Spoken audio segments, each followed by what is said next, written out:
I'm not the most technologically advanced professor. I'm actually not very proficient. I don't like using a lot of complicated programs like what for me is complicated, PowerPoint or similar technologies. I do like using the web a lot.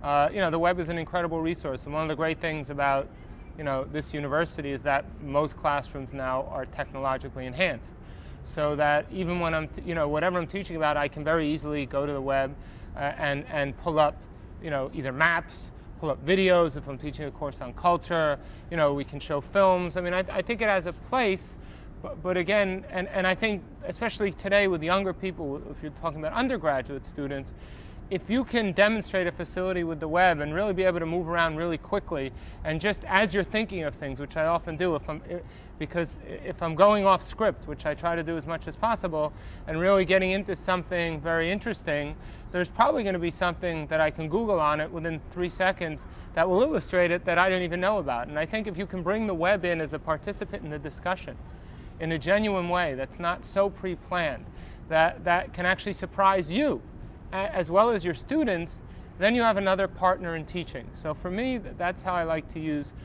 the web. And of course, in other ways, I'll often come already with websites that I know I'm going to go to and launch them before the class so that I can just skip back and forth.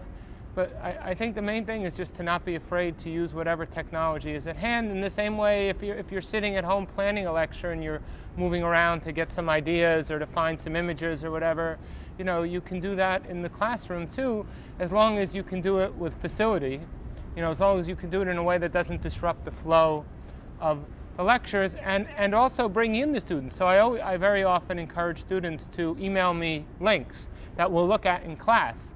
Or during class, since everyone else is as wired as me or wirelessly connected to the internet, ask students to, while I'm lecturing, follow up on a point and then call out or the URL so that we can all look at it. So I think, again, especially if you're in the classrooms where kids, and in larger classes where kids could very easily be spending the class surfing, it can sometimes be a very good idea to get them surfing on your behalf, rather than surfing, for what movie they're going to see or new, or the latest free download of who knows what, right? So that would be, so that's just, I think the web can be a tool or it can be a foe of teaching in these kind of classrooms. And for me, it's better to try to use it to your advantage than either ignore it or assume that students really won't be using it on their own.